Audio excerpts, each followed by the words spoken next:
안녕하세요. 자, 인간과 사회 제 6강을 시작하도록 하겠습니다. 자, 오늘은 행위, 상호작용, 조직, 사회 구조 이렇게 해가지고 책부터 2개에 해당되는 내용을 하나로 이제 모아가지고 할 겁니다. 그래서 오늘 하는 얘기는 개인의 행위라고 하는 거로부터 상호작용을 통해서 어떻게 집단과 조직이라고 하는 게 형성이 되고, 그 조직이라고 하는 것들이 모여서 어떻게 사회 구조를 형성을 하고, 그 사회 구조는 어떻게 변화해 가는가라고 하는 이제 이런 내용들을 가지고 설명을 드리도록 하겠습니다.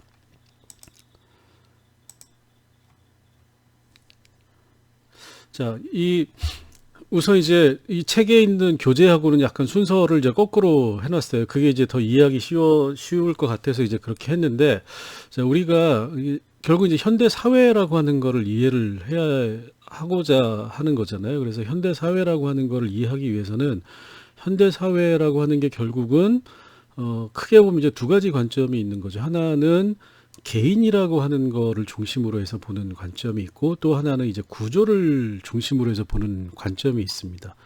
그래서 개인으로부터 이제 시작을 해보면, 왜냐하면 우리가 이제 현대 사회라고 하는 거는 결국 사회라고 하는 거는 개인들이 모여서 만들어지는 거잖아요. 그러면 자, 우리가 개인이라고 하는 거는 개체로서 이제 출생이라고 하는 게 있는 거죠.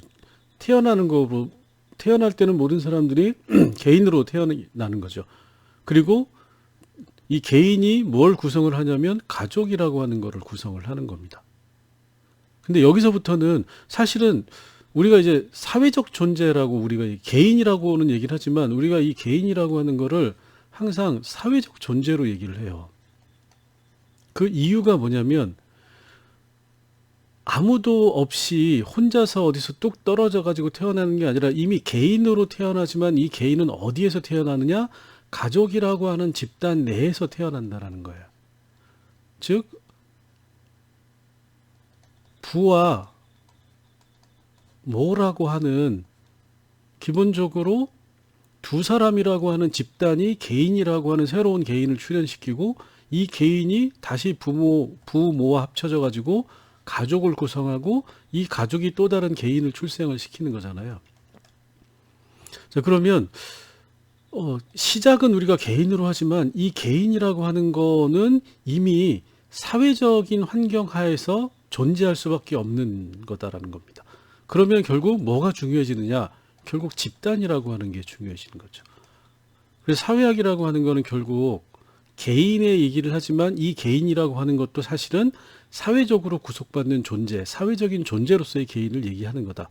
이렇게 이제 이해를 하시면 되고, 자, 그래서 출생은 개인으로 하지만 이미 태어날 때부터 가족이라고 하는 집단 내에서 개인이 존재하게 된다. 자, 그러면 일정한 시간이 흘러가지고 걸어 다니고 밥 먹고 무언가 의사소통을 조금이라도 하게 되는 순간 동네라고 하는 데로 가는 거죠. 동네에서는 이제 친구라고 하는, 이제 또래 집단이라고 하는 게 형성이 되는 거죠. 또래 집단. 그럼 이것도 이제 집단이 되는 겁니다. 그 다음에 어디를 가게 되냐? 학교를 가게 되는 거예요. 자, 학교라고 하는 것도 집단이 되는 거죠. 자, 근데 이 집단과 이 또래 집단이라고 하는 거는 차이가 있어요. 우리가 이제 이 학교라고 하는 집단, 여기서부터는 이제 조직이라고 하는 개념이 나옵니다. 오거니제이션이라고 하는. 자, 그 다음에 학교에 다니면서 동시에 학원을 가죠. 자, 이것도 우리가 예. 자꾸 넘어가네요, 컴퓨터가. 예. 이것도 집단이고 동시에 조직이 되는 겁니다. 그 다음에 회사도 마찬가지죠. 회사도 집단과 조직이 되는 거고, 정당도 집단과 조직이 되는 거고. 자, 사회단체는 집단일 수도 있고 또는 조직일 수도 있는 거죠. 자, 이 사회단체의 성격이 어떤 거냐에 따라서 집단에 머무를 수도 있고 조직이 될 수도 있다는 거예요. 그 다음에 클럽이라고 하는 거는 집단이죠. 모임도 집단입니다. 그리고 나서 어떻게 되나요? 사망하는 거죠. 이게 이제 개인의 일생이라고 하는 거를 통해서 보면 결국은 우리가 개인으로 태어나지만 끊임없이 집단과 조직이라고 하는 형태 속에서 우리는 살아가게 된다. 그러면 집단과 조직이라고 하는 이 내부에서 우리는 뭘 하는, 개인들은 어떤 걸 하느냐? 상호작용을 한다라는 거예요. 그리고 이 상호작용이라고 하는 건 우리가 사회적인 상호작용이다. 이렇게 얘기를 합니다. 자, 그러면 이 자체를 다양한 개인으로 출생을 하는 거고, 개인은 일정한, 자, 개인은 행위를 하는 거죠. 그리고 이 행위의 대부분은 사회적인 상호작용. 자, 그리고 이 사회적인 상호작용을 집단과 조직 속에서 하는 겁니다. 그럼 개인은 집단과 조직이라고 하는 형태 속에서 사회적 존재로 여기에 같이 맞물려 들어가는 거예요. 개인과 집단, 조직이라고 하는 게 현대사회에서는 구분되지 않는다. 자, 그러면 이 집단과 조직이 모여서 뭐가 됐냐? 사회 구조가 된다라는 겁니다.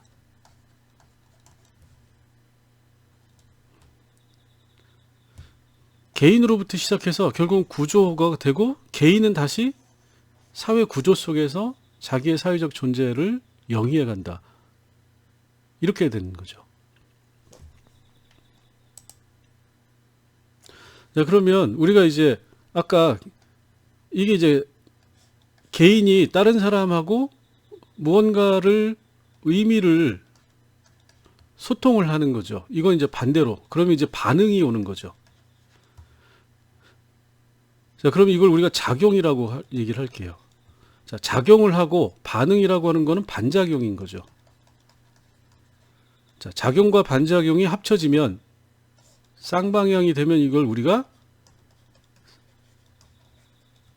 상호작용이다. 이렇게 얘기를 합니다.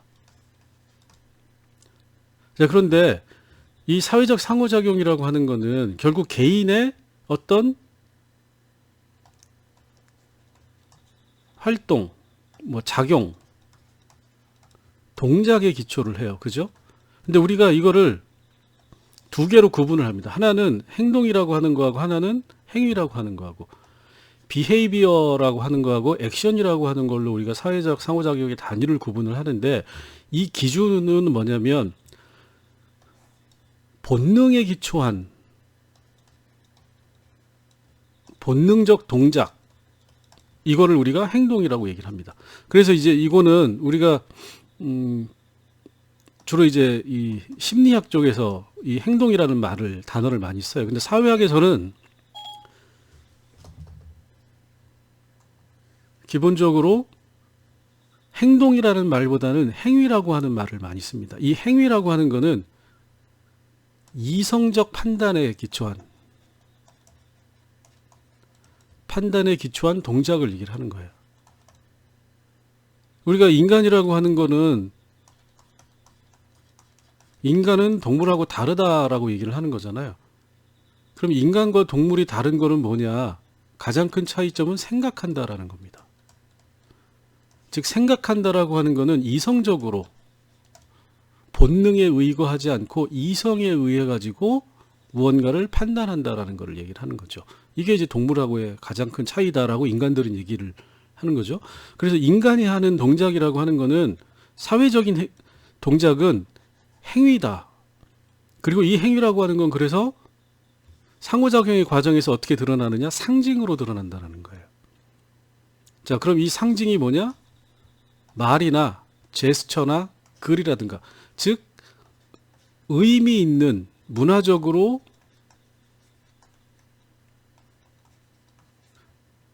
의미 있는 상징에 의해서 매개돼서 상호작용이 발생한다라는 겁니다. 즉 개인과 개인의 관계라고 하는 거는 이렇게 문화적이고 상징에 의해서 매개되는 행위로 구성이 된다. 행위. 그래서 사회학에서는 무조건 액션이라는 말을 기본적으로 써요. 물론 이제 일부에서 이론적으로 비헤이버라는 말을 쓰기도 하지만 기본적으로는 사회적 존재로서의 인간이라고 하는 것은 이성적인 판단에 의거해서 어떤 동작을 한다라고 전제를 하고 있습니다. 그리고 그래서 이 사회적 상호작용은 행위라고 하는 게 전제되지 않으면 이루어질 수 없는 거죠.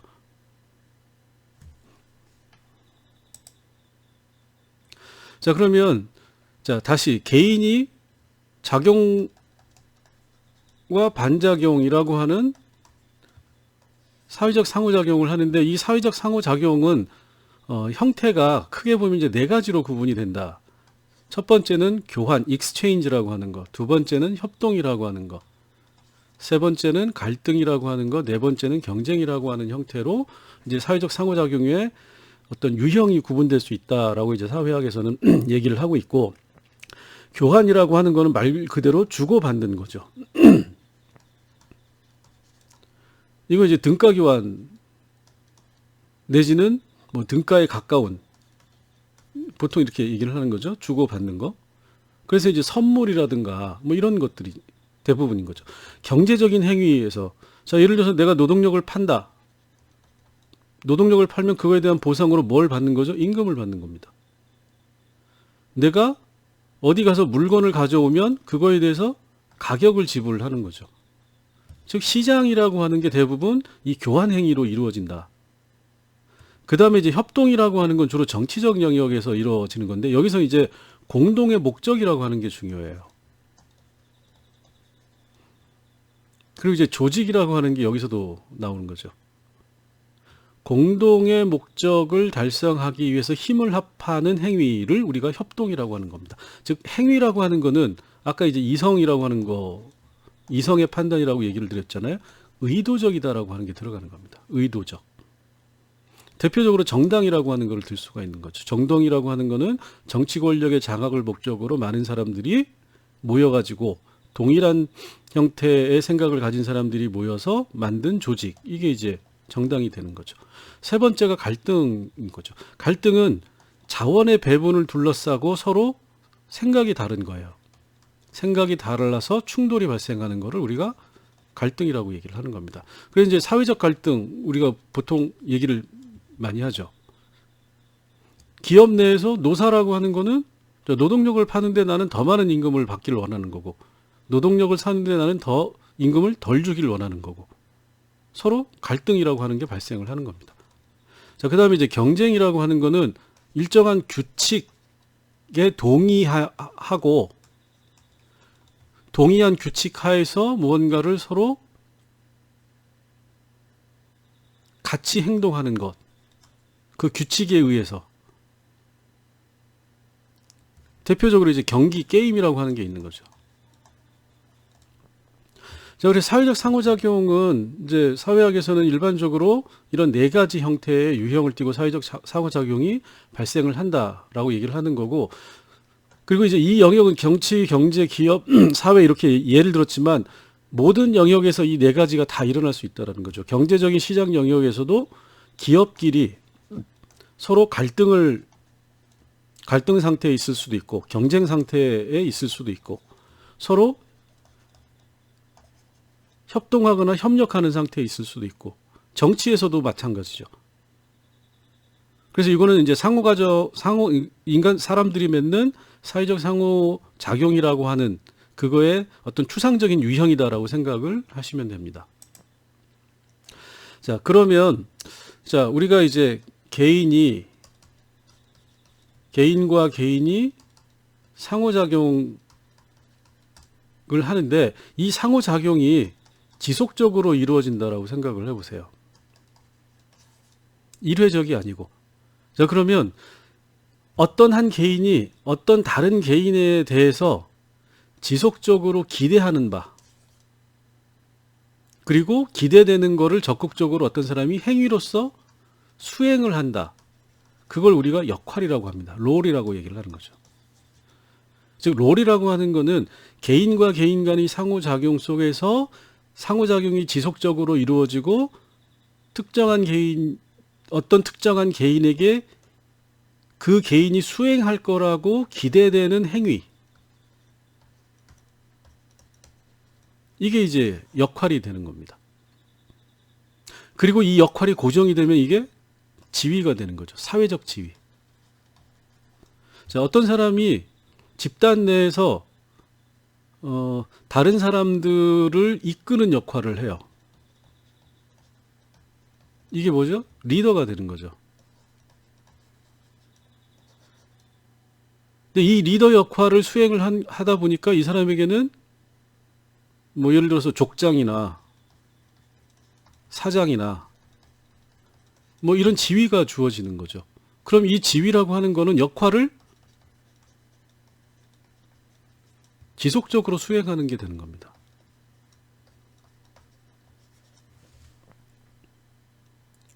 자, 그래서 이 역할에는 역할에 대한 기대라는 게 있어요.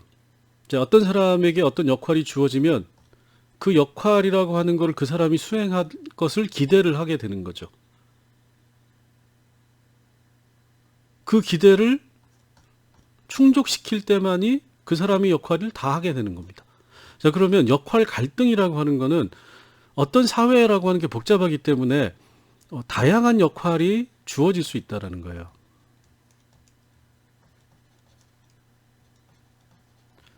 그러면 그 다양한 역할 사이에서 갈등이 발생할 수 있다. 이건 이제 똑같은 비슷한 얘기로 역할 긴장이라고도 얘기를 합니다.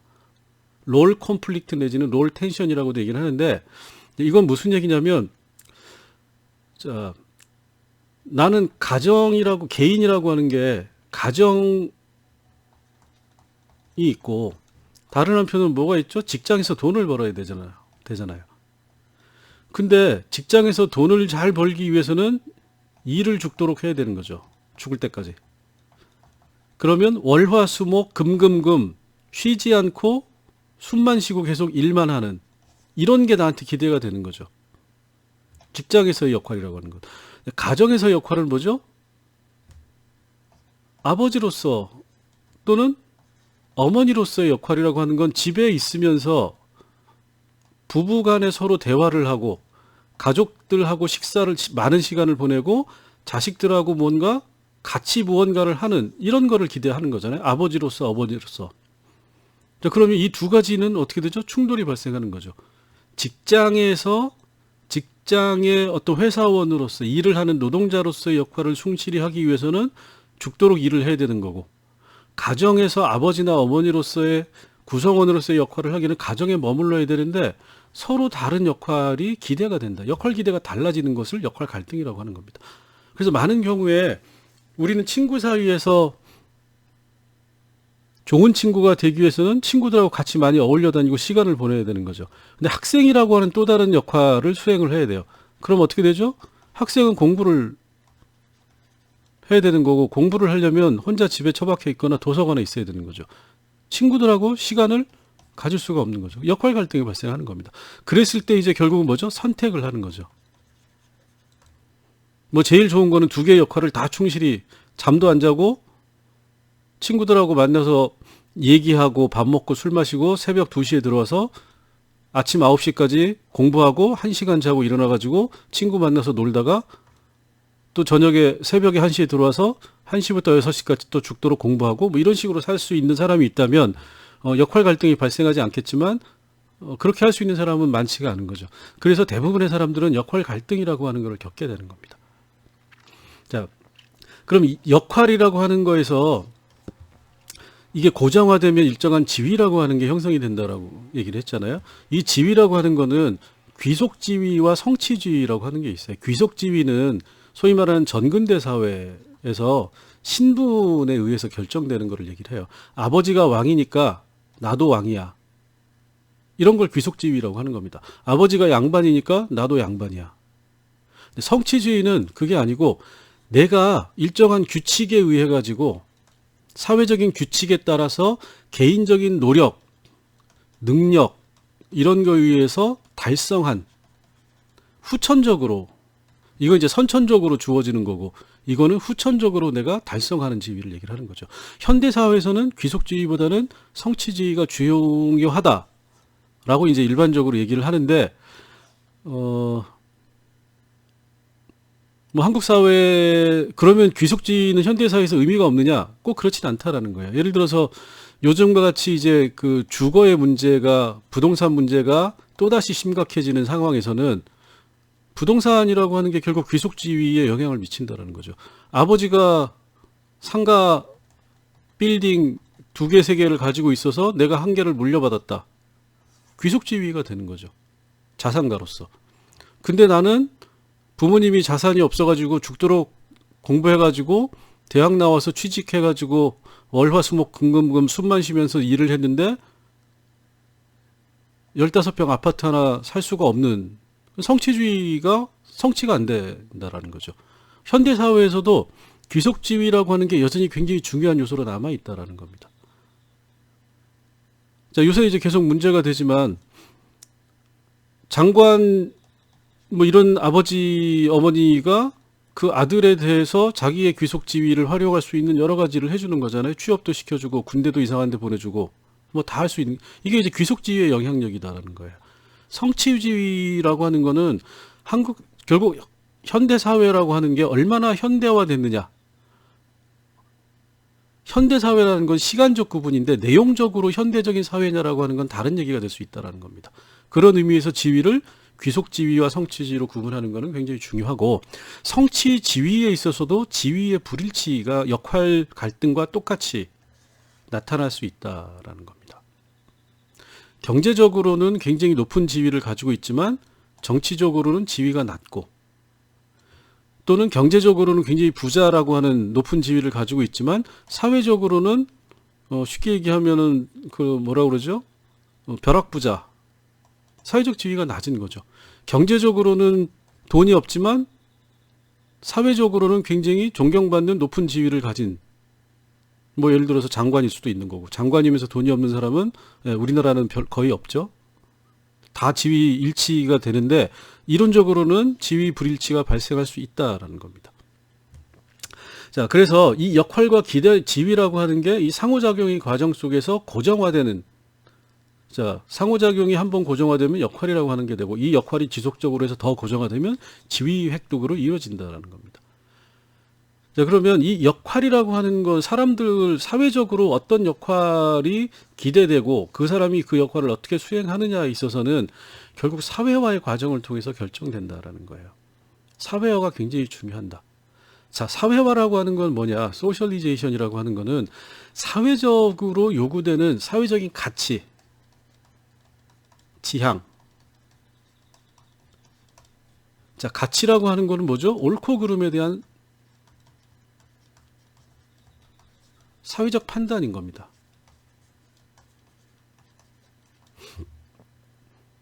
자, 예를 들어서 동성애라고 하는 거에 대해서 유럽에서는 지금은 규범으로서 아무 문제 삼지 않아요. 근데 우리나라에서는 동성애에 대해서 굉장히 반대하는 사람이 많죠. 아직 규범화되지 못했다라는 겁니다.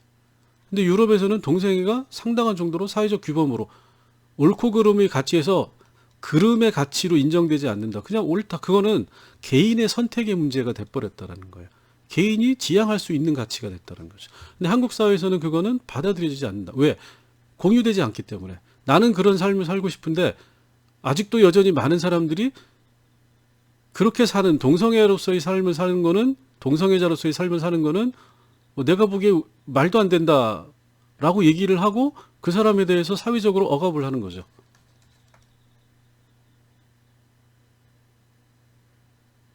자, 그래서 이 사회 규범이라고 하는 게 굉장히 사람들의 행동과 상호작용, 그다음 역할, 지위에 중요한 그 영향을 미치게 되는 겁니다. 그걸 우리가 이제 통틀어 사회 규범이라고 얘기를 하는 건데, 즉 사회화라고 하는 과정은 뭐냐? 사회적 규범을 내재화시키는 걸 우리가 사회화라고 얘기를 하고, 현대 사회에서 사회화는 어디에서 주로 이루어지냐? 교육을 통해서 이루어진다는 겁니다. 그리고 그래서 우리가 초, 중, 고라고 하는 거를 사회화 교육의 과정이라고 얘기를 하는 거죠.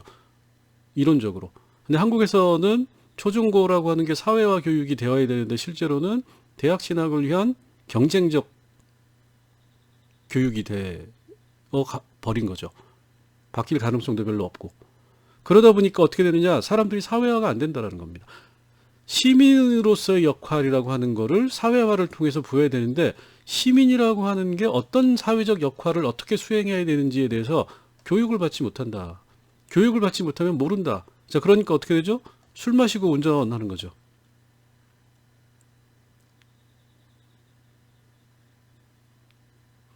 다른 사람들이 공적인 공간에서 어떻게 행동해야 되는지에 대해서 아무런 개념이 없다라는 겁니다. 자, 기차 안에서 혼자서 노래 부르고 동영상 크게 틀어놓고 혼자 시끌벅적하게 놀고 앉아 있는 거죠. 사회화가 안 된다라는 겁니다.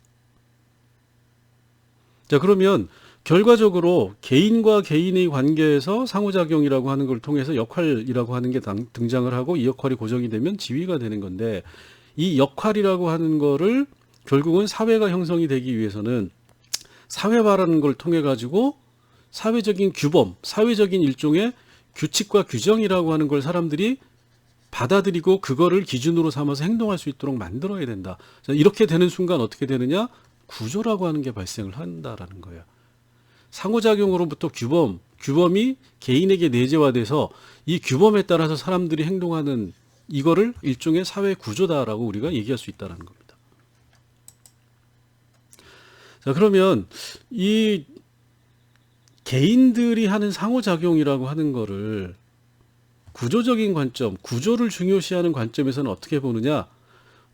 조금 전에 제가 설명드렸듯이 사회적인 역할을 개인에게 할당하는 거다. 이제 구조라고 하는 게 존재하고, 이게 이제 아까 약간 극단적으로 얘기하면 사회 규범, 고정화된 사회 규범이라고 하는 게 존재를 하고, 이게 개인에게 부여가 된다라는 겁니다. 즉 구조가 개인에게 이거를 강제하는 거죠. 그리고 자, 규범을 지키지 않으면 어떻게 되죠? 처벌받게 되는 거죠. 제재를 받는 겁니다. 이게 이제 구조적 영향력이다, 이렇게 얘기를 해요. 구조의 영향. 자, 근데 반대로 개인 행위적인 관점에서 상호작용이라고 하는 거를, 그리고 개인의 행위라고 하는 거를 하는 사람들은 상호작용을 통해서 역할이라고 하는 건 끊임없이 만들어진다라고 보는 거예요. 그러니까 자, 여기서는 어떻게 돼 있죠? 사회적 역할은 구조적인 관점에서는 고정된 겁니다. 근데 개인 행위적인 관점, 미시적인 관점에서는 역할은 지속적으로 변화하고 지속적으로 새로 만들어진다라는 거예요. 그러니까 친구라고 하는 것도 여기서는 고정된 형태의 친구라고 하는 개념이 존재하는데, 이 친구의 내용이 개인 행위적인 관점에서는 상호작용에 따라서 달라진다. 자, 어떤 얘기냐면, 예전에는 항상 무언가를 같이 하고 같이 나누고 같이 있고 이런 거를 친구라고 생각을 했는데, 자, 인터넷이나 정보통신 기술이 발달된 지금의 친구는 SNS를 통해서 자주 연락하는, 보지는 않아도 돼요. 같은 공간에 있지 않아도 된다. 자, 그럼 SNS를 통해서 좋아요를 많이 눌러주면 친구다, 이렇게 얘기할 수 있다는 거죠. 즉 상호작용의 과정에서 역할이라고 하는 건 끊임없이 변해가는 거기 때문에 고정화된 구조는 존재하지 않는다라고 보는 겁니다. 개인 행위적인 관점에서. 즉 개인이 상호작용을 통해서 구조를 만든다. 그러면 상호작용이 바뀌면, 이게 변화하면 구조도 변화한다라는 거야. 근데 여기서는 구조는 고정화되어 있는 거고, 고정화된 구조 내에서 개인은 어떤 특정한 기능이라고 하는 거를 수행하도록 할당되는 존재, 이렇게 되는 거죠. 자, 그래서 개인 행위적인 관점에서 이제 이 허버트 미드라고 하는 사람이 I와 me라고 하는 게 나라고 하는 거를 형성한다라고 얘기를 했어요. I라고 하는 거는 내가 생각하는 나인 겁니다. 즉 나라고 하는 셀프, 자아라고 하는, 나라고 하는 정체성은 내가 생각하는 나의 모습과 남들이 생각하는 나의 모습이라고 하는 거를 내가 인지하는 것, 그게 미가 되는 거죠. 이게 목적어죠. 이건 주어고. 그래서 주어로서의 I와 목적어로서의 미가 합쳐져 가지고 셀프, 나라고 하는 실체, 개인적 존재가 된다. 그리고 이 과정에서 뭐가 중요하느냐? 중요한 타자. 이건 이제 준거의 기준이 되는, 닮고 싶어 하는 존재. 그래서 부모나 뭐 선생님이나 아이돌이나, 요새는 아이돌이 더 그렇겠죠? 그 다음에는 일반화된 타자. 이건 이제 사회적으로 표준화된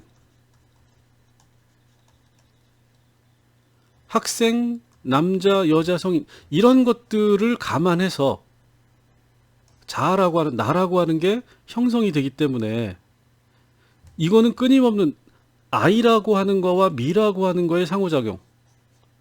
그 다음에 바깥에 있는 다른 사람들이 어떻게 행위하는가라고 하는, 또는 다른 사람들과의 상호작용.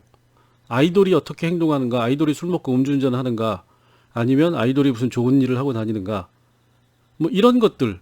그 다음에 일반화된 기대, 일반화된 학생과 남자, 여자, 성인으로서의 역할, 이런 것들을 끊임없이 반영하면서 개인이라고 하는 게 형성이 되는 거고, 이 형성이라고 하는 거는 고정된 게 아니고 끊임없이 변화하는 거다라는 겁니다. 그래서 결국은 뭐냐, 구조도 계속 변화한다는 얘기를 하는 거예요. 개인이 변화하고 상호작용이 변화하고 구조가 변화한다. 구조는 존재하지 않는다. 그래서 고정된 구조라고 하는 거는 이렇게 이제 이 구조적인 관점과 개인 행위적인 관점이 개인과 행위와 상호작용의 관계 속에서 등장하는 구조를 바라보는 관점이 달라진다라고 생각을 하시면 되고, 자, 그러면 집단이라고 하는 거하고 우리가 조직이라고 하는 걸 구분을 해볼게요. 집단이라고 하는 거는 일단 제일 중요한 게 당연히 둘 이상의 개인입니다. 둘. 그 다음에 두 번째로는 이 가치의 공유가 있어야 돼요. 소속감이 있어야 됩니다. 나는 그 집단에 속해 있다라고 하는 소속감인 거죠. 그게 가치의 공유인 겁니다. 그 다음에 세 번째는 이 가치라고 하는 게 제도화가 돼야 돼요. 규범과 규칙으로 명문화돼야 되는 겁니다. 명문화라기보다는 이렇게 얘기를 하죠. 공식화. 글로 쓰여져 있지 않지만 사람들이 다 인지할 수 있는 제도화된 규범과 규칙이 존재해야 된다는 거예요. 자, 우리 모임은 1년에 4번 있는데 2번 이상은 참석해야 돼 라고 하는 규칙을 가지고 있는 거죠. 참석하면 회비로 5,000원씩을 내야 돼. 우리가 예를 들어서 동물 보호를 위해서 무슨 활동을 할 때 너는, 개인들은, 우리 집단에 속해 있는 사람들은 뭐를 해야 돼 라고 하는 규정과 그 규범과 규칙을 가지고 있는 거죠. 그리고 이게 집단 내에서 지속적인 상호작용이 발생을 해야 된다. 그래야만 이게 집단이 된다는 겁니다. 자, 그러면 이 집단이라고 하는 거는 일종의 개인에게 있어서는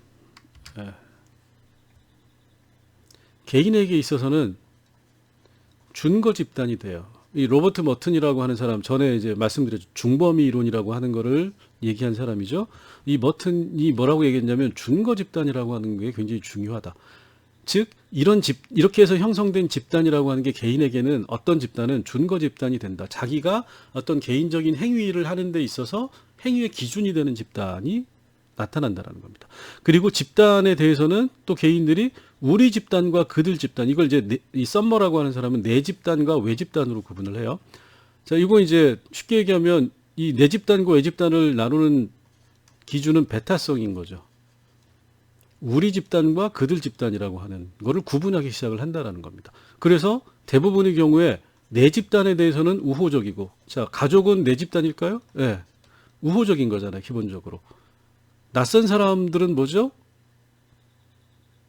외 집단이죠. 예를 들어 폭주족, 뭐 이런 사람들. 이런 사람들에 대해서는 적대적이죠.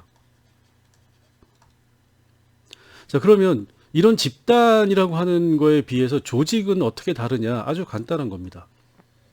사실 간단하진 않지만 집단에 목표라고 하는 게 더 붙고 정형화된 구조라고 하는 게 붙으면 조직이 된다는 거야. 그러니까 조직은 뭐냐? 집단에 공유된 가치의 공유가 아니라 이 가치의 공유가 발전해서 공유된 목표가 존재하고 내부적으로 정형화된 질서가 존재하게 되면 즉 위계가 되는 거죠. 그러면 그걸 우리가 조직이라고 한다. 그래서 집단은 이 조직이라고 하는 거는 집단보다도 훨씬 더 엄격한 사회적 공동체다. 이렇게 얘기를 하는 거고, 우리가 이제 이 조직에 대해서는, 이거 이제 조직 사회에서 얘기를 하는 거지만, 이 조직에 공식적인 조직이 있고 비공식적인 조직이 있다라는 겁니다. 둘 다 조직이긴 하지만 조직 내에 공식적인 구조를 가진 조직이 있는가 하면 공식적인 구조를 갖지 않은 조직도 존재한다. 이렇게 이제 얘기를 하고 있어요. 그래서 이제 공식적인 조직은 예를 들어 회사 같은 경우에 사실 이 비공식적인 조직은 집단에 가까운 겁니다. 그래서 회사 조직이라고 하는 거는 뭐죠? 공식적인 조직이죠.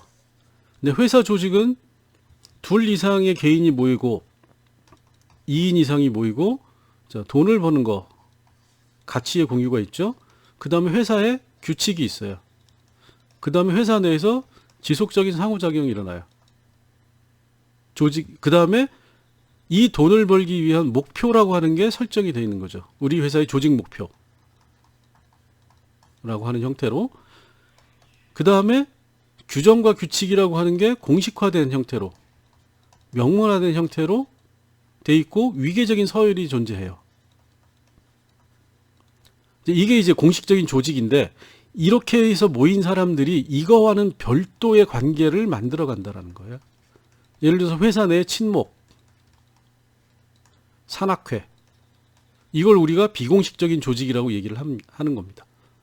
자, 그 다음에 조직의 유형을 뭐 이제 엣지온이라고 하는 사람이 자발적인 조직이냐, 네.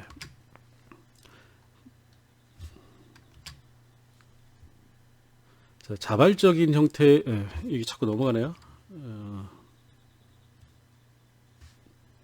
네, 자발적인 형태의 조직이냐, 임의적으로 이건 이제 단체에 가까운 거죠. 또는 조직을 만들었는데 모든 사람들이 자기의 의사에 의거해서 만든 조직. 강제적 조직이라고 하는 건 주로 이제 군대 같은 겁니다. 특히 우리나라. 내가 가기 싫어도 무조건 가야 되는 거잖아요. 자, 공리적인 조직은 다른 사람들에게 뭔가 공적인 서비스를 제공하기 위해서. 그 다음에 이제 이 블라우 앤 스콧이라고 하는 사람이 대표적인 이 조직사회학, 조직 이론가인데, 이 사람이 이제 호혜형 조직이라고 하는 거고, 이 서로 이제 무언가를 상호 교환이나 주고받는 형태로, 그걸 목적으로 해서 이제 만든 조직이고, 기업형 조직은 이제 시장 조직을 얘기를 하는 거죠. 서비스형 조직이라고 하는 거는 여기서 이제 공리적인 조직하고 비슷해요. 공익형 조직이라고 하는 거는 블라우 스코트가 얘기하는 거는 이제 행정 조직, 뭐 이런 거를 얘기를 하는 겁니다. 여기서 종교, 사회복지기관, 뭐 이런 거를 얘기를 하는 거죠. 그 다음에 이제 집단과 조직은 그래서 차이를 보면, 이 집단은 이 페르난드 트웨니스라고 하는 사람, 이제 독일 사람인데 고전 사회학자입니다. 이 사람이 뭐라고 얘기를 했냐면, 이 집단은 공동체의 성격을 가지고 있고 조직은 결사체의 성격을 가지고 있다라고 얘기를 했어요. 그걸 이제 그 전근대 사회를 공동사회, 현대 사회를 이익사회라고 얘기를 하고 있는 거, 그 비슷한 맥락에서 얘기를 하는 건데, 이 공동체라고 하는 거는 자연적인 인간적 관계 중심인 거고, 결사체라고 하는 거는 결사잖아요. 어거지로 일부러 만든 겁니다. 특정한 목적을 가지고 있는, 이해관계를 가지고 있는, 이걸 우리가 조직의 특성으로 보는 겁니다. 그래서 집단은 공동체성이라고 하는 것을 중요시하고 조직은 결사체로서의 목적이나 이해관계를 중요시한다. 그래서 이 자연적인 인간적 관계를 중요시한다라고 하는 거는 공동생활 자체가 목적이다라는 거예요. 반면에 조직은 이해관계를 추구하는 거를 더 우선시한다. 그런 다음에 이 쿨리라고 하는 사람은 그래서 집단을 1차 집단과 2차 집단으로 나누는데, 이 2차 집단이 이 조직에 가까운 겁니다. 자, 1차 집단이라고 하는 거는 1차적으로 우리가 자연스럽게 형성된 가족이나 친지, 친구 이런 거를 얘기를 하는 거고, 집단을 주로 이제 얘기를 하는 거고, 2차 집단이라고 하는 거는 이해관계를 매개로 해서 조직된 의도적인 집단, 이거를 우리가 2차 집단이라고 구분을 하고 있어요. 자, 그 다음에 현대사회라고 하는 거는 집단보다는 조직이 훨씬 더 중요한 사회인 겁니다. 아까 이제 제가 처음에 말씀드렸듯이 개인이라고 하는 게 태어났을 때, 그래서 가족과 동네라고 하는 요 범주에 있을 때는 주로 이제 집단 중심이긴 하지만, 지금 이제 더 그렇죠. 학교라고 하는, 또는 이제 유아원, 유치원, 여기서부터가 다 조직이 되는 거죠. 여기에서부터는 조직 중심의 삶을 살 수밖에 없다라는 겁니다. 자, 그러면 현대 조직이라고 하는 거는, 자, 현대 사회에서의 핵심적인 어떤 집단 유형은 조직이라고 볼 수 있는 거고, 그 현대 조직이라고 하는 거는 어떤 원칙에 의해서 현대 조직이 움직이느냐, 관료제적인 조직 원칙을 중심으로 해서 현대 조직이 움직인다. 그럼 현대 조직의 조직 원칙은 뭐냐? 관료제다, 이렇게 얘기를 할 수 있는 겁니다. 그래서 이 관료제라고 하는 얘기를 가장 먼저 얘기하고 가장 중요한 얘기를 많이 한 사람이 이 막스 베버인데, 막스 베버는 관료제가 뭐냐? 법적인 합리적인 지배 체제다. 즉 법적 합리적 지배가 법적인 또는 합리적인 지배가 주도적인 조직 형태를 얘기를 하는 거예요. 그러니까 쉽게 얘기하면 법이라고 하는 건 뭐죠? 제도죠. 규정과 규칙인 겁니다. 자, 합리적이라고 하는 거는 이성이 작동하는 걸 우리가 합리적이다라고 얘기를 하는 거잖아요. 그러니까 이성에 의한 합리적인 제도나 규칙 중심의 운영 원리를 가지고 있는 조직을 우리가 관료제, 이렇게 얘기를 표현하고 있는 거예요. 자, 그럼 관료제의 특징은 뭐냐? 이렇게 얘기를 많이 합니다. 베버가 얘기하는 관료제의 특징은 첫 번째는 분업이에요. 합리적으로 조직은 내부의 역할을 고정시키고 이거를 잘게 나눈다. 이게 이제 분업이 되는 거죠. 그 다음에 이 분업이라고 하는 게 어떻게 이루어지느냐? 위계서열에 의해서. 자, 위계서열이라고 하는 건 뭐죠? 피라미드를 얘기를 하는 겁니다.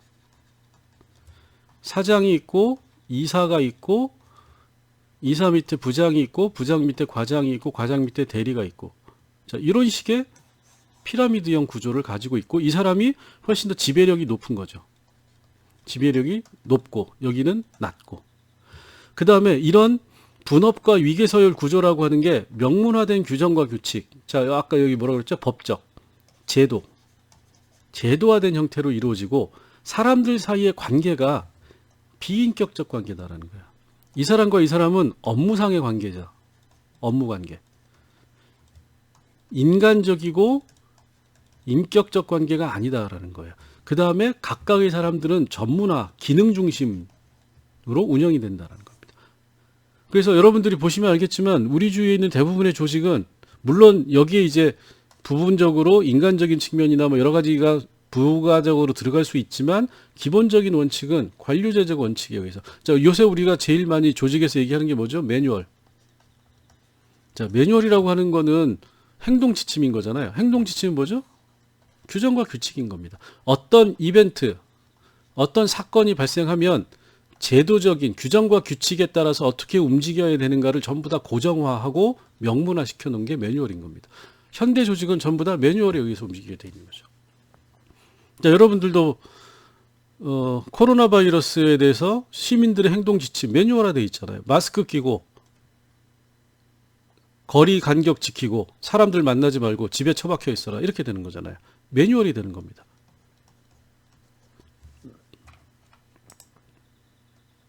자, 그래서 이 현대 사회라고 하는 거는, 자, 군대 조직, 종교 조직, 행정 조직, 기업 조직, 결사처 조직, 대부분이 관료제적 원칙에 의해서 지배되고 있다. 그래서 우리가 막스 베버의 현대적 지배라고 하는 것은 법적, 합리적 지배다. 이게 현대사회의 특징이다. 이렇게 얘기를 하는 겁니다. 자, 그러면 여러분들이 이제 조직이라고 하는 거하고 부가적으로 이제 제도를 구분할 필요가 있어요. 조직은 집단을 얘기를 하는 거예요. 제도는 규칙을 얘기를 하는 겁니다. 그래서 조직이라고 하는 거는 공통의 목표를 가진 특수한 형태의 집합체, 집단을 얘기를 하는 거죠. 제도는 사회의 존속을 위해서 구성원들이 지켜야 되는 행위의 규범 내지 규칙, 이거를 우리가 제도라고 얘기를 하는 거죠. 근데 이게 이제 유사하게 혼동돼서 쓰일 수가 있어요. 예를 들어서 학교라고 하는 거는 교육 제도죠. 이게 훨씬 더 추상성이 높은 겁니다. 자, 이거는 다른 얘기로 하면 교육 조직이 되는 거예요. 자, 사회가 사회화라고 하는 사회적 기능을 수행하기 위해서는 교육 제도라고 하는 게 필요하다. 사람들을 집단적으로 모아서 사회적인 규범을 내재화시키는 게 필요하다. 이게 이런 규칙이 바로 교육 제도인 겁니다. 자, 그러면 이거에 따라서 어떻게 되죠? 초등교육, 중등교육, 고등교육, 3년, 6년, 3년, 3년, 여기서는 뭘 배우고 이렇게 하는 거죠. 이런 제도와 규칙을 구체적으로 실행하는 단위가 교육 조직이 되는 겁니다. 그래서 여기는 학교와 학원이 되는 거죠. 시장 제도라고 하는 거는 사람들이 생존을 위해서 사회적으로 필요한 자원을 획득하는 방식, 기재. 자, 이거 어떻게 되죠? 상품을 생산하고 상품을 가격을 붙이고 유통을 해서 판매를 하고 그래서 돈을 획득한다. 그 돈으로 상품을 다시 구매한다. 이게 시장 제도가 되는 거죠. 자, 그러면 이렇게 생존을 위한 자원을 획득하고 그 다음에 생존을 위한 자원을 획득하기 위해서 상품을 생산하고 하는 실질적인 구체적인 행동의 주체는 기업이 되는 거죠. 이걸 이제 우리가 시장 조직이라고 얘기를 하는 거죠. 그럼 시장 조직의 구체적인 시장 조직에는 기업, 노조, 소비자 단체 이렇게 되는 거죠. 자, 종교 제도 마찬가지입니다. 종교 조직이라고 우리가 얘기를 하죠. 그럼 종교 조직은 교회, 성당, 절 이렇게 되는 겁니다. 자, 우리가 지금 이제 이렇게 얘기를 했어요. 개체, 개인의 행위라고 하는 게 있고 개인의 행위가 상호작용을 하는 겁니다. 그래서 고정화된 관계가 형성이 돼요. 자, 이 관계로부터 역할과 지위, 규범이라고 하는, 자, 이게 다시 어떻게 되죠? 집단과 조직을 통해서 내재화가 돼요. 이게 이제 사회화가 되는 거죠. 자, 그러면 우리가 이 전체 시스템을 구조라고 얘기를 하는 겁니다. 즉, 이 구조라고 하는 거는 행위, 상호작용, 관계, 역할, 지위, 이 집단 조직이라고 하는 모든 게 하나의 일정한 형태를 가지고 고정되어 있다라는 거예요. 이걸 또는 체계라고도 얘기를 하는 겁니다. 자, 그러면 구조라고 하는 거는 특정한 영역과 기능이 있으면 각각이 이제 이게 구조 기능주의에서 얘기하는 방식이죠. 똑같은 1, 2가 있고 이 1의 영역에 대해서는 또 1, 2, 3으로 구성이 되고 이게 계속적으로 돼서 전체를 이룬다. 이렇게 이제 얘기를 하는 겁니다.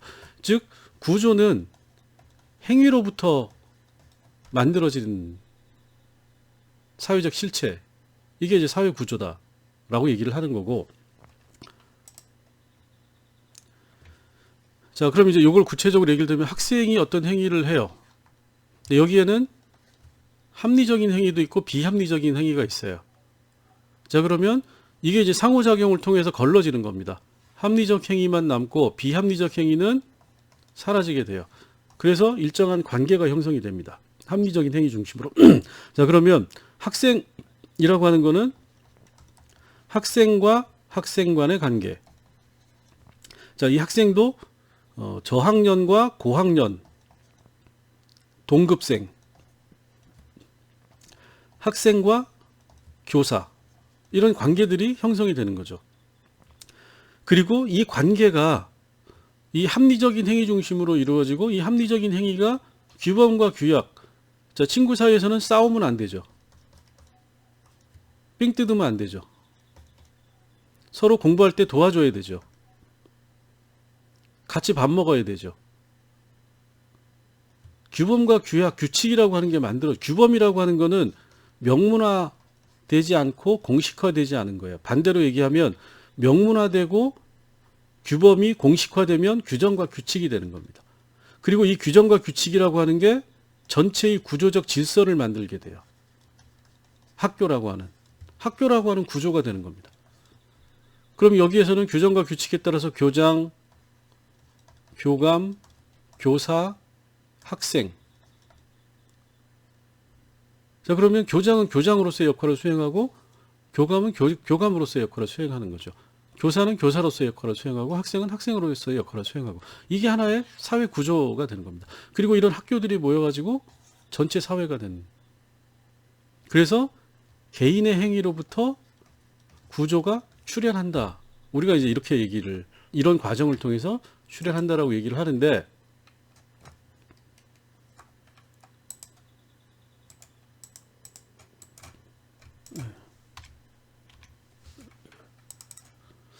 자, 이렇게 출현한 사회 구조의 특징은 우리가 한 5가지 정도로 얘기를 할 수가 있어요. 뭐냐면 개인들이 상호작용을 통해서 형성하는 사회적 관계의 틀이 된다라는 거예요. 다르게 얘기하면 이 틀 내에서 상호작용과 관계가 맺어진다.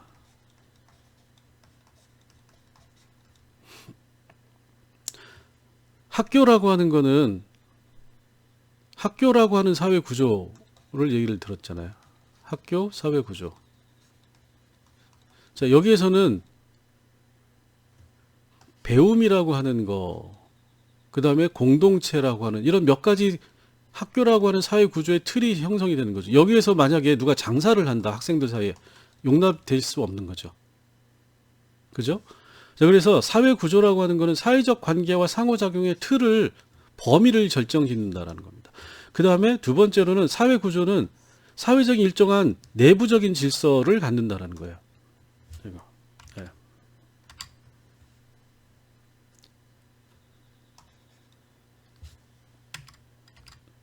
네. 이 펜이 익숙하지 않아가지고 계속 이상해지네요. 네. 내부의 질서를 형성한다는 겁니다. 세 번째로는 심층적인 작동의 규칙이 된다는 거예요. 자, 일종의 행위의 기준을 제시한다는 거죠. 그 다음에 네 번째로는 외제적인 강제다. 이건 뭐냐면 구조가 개인에게 이 규칙과 체계와 틀을 지키지 않으면 제재를 가한다는 겁니다.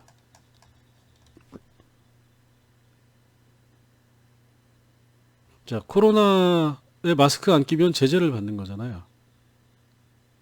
그죠? 집회를 하면 안 되는 거죠. 3사람 이상 모이면 안 되는 겁니다. 노래방 가면 안 되는 겁니다. 자, 근데 갔어요. 어떻게 되죠? 잡아갑니다. 벌금 때려요. 구속시켜요. 외적인 강제라는 겁니다. 자, 그럼 다르게 생각하면 사회라고 하는 구조라고 하는 건 개인이 모여서 만든 건데 구조라고 하는 게 일정한 질서와 규칙으로 체계화되고 고정화되면 그게 개인에게는 외적인 강제가 된다.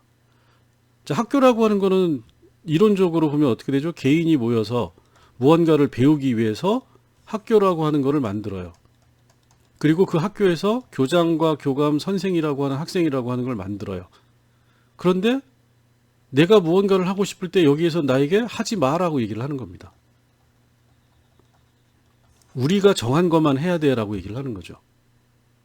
학교에서 왜 나는 영화를 만들면 안 될까요? 왜 만화를 보면 안 될까요? 만화도 학습인데 보면 안 돼라고 얘기를 하는 거죠. 이게 외제적 강제가 되는 겁니다. 자, 그래서 개인의 외적인 존재로 구조가 존재하게 된다라는 거예요. 이제 구조주의적 관점인 거죠. 사회 구조의 특징을 얘기하는 경우에는 대부분 사회 구조가 실제한다라고 하는 걸 전제하고 지금 하는 얘기입니다.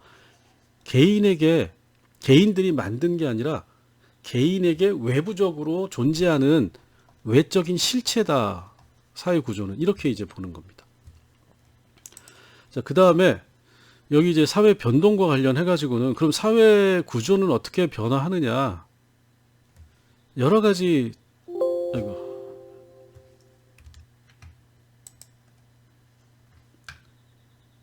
네, 꺼져버렸네요. 다시 가겠습니다.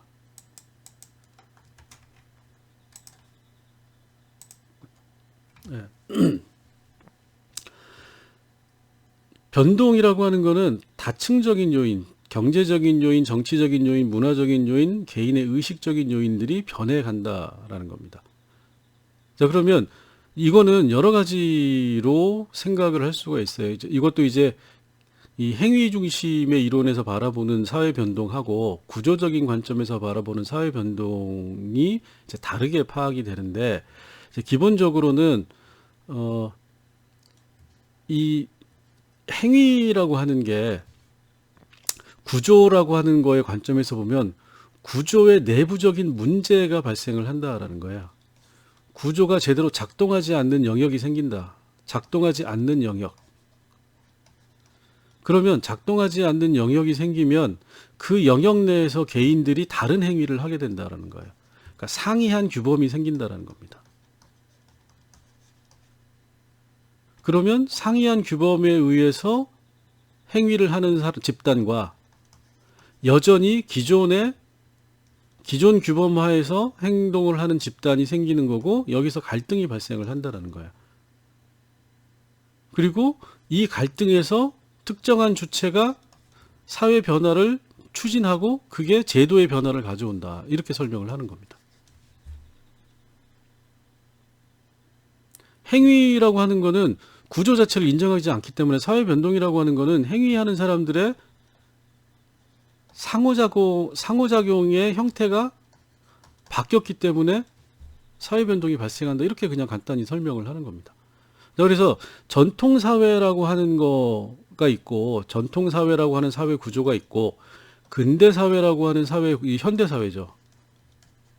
근데 우리가 이 전통사회에서 현대사회, 근대사회의 변화를 얘기할 때는 농업사회에서 산업사회라고 하는 게 있는데, 농업사회가 내부적인 구조에 문제가 생긴다라는 거죠. 생산력이나 또는 새로운 기술이라고 하는 기능의 변화가 생기면 새로운 기술이나 새로운 생산력을 담당하는 행위의 주체들이 새로운 규범, 예를 들어서 여기 이제 산업사회니까 자본가, 자산가, 기술자, 전문가라고 하는 새로운 규범을 받드는 집단들이 생겨나고, 이 집단과 농업과 농민들을 지배하는 귀족, 왕, 이런 사람들하고의 상호작용의 변화가 생기게 된다는 거죠. 그래서 이 사람들이 기존의 사회적 규범을 거부하면서, 기존의 사회 규범을 거부하는 게 뭐죠? 사회운동이 되는 거죠. 그리고 기존의 규범을 거부하는 새로운 규범이 사회적으로, 집단적으로 지배를 하게 되고, 그게 제도화가 되면 새로운 사회로의 변화가 발생한다. 이렇게 이제 사회 변동을 설명을 하는 겁니다. 책에는 뭐 근대화 이론이니 종속 이론이니 뭐 이런 세계 체제론이 다양한 사회 변동의 이론들이 소개가 됐는데, 그거는 뭐 개별적인 거는 뭐 시간도 많지 않고 그렇게 중요할 것 같지 않으니까, 혹시 그게 관심이 있는 분들은 별도의 질문을 하시기 바랍니다. 자, 오늘은 여기까지 하도록 하겠습니다. 감사합니다.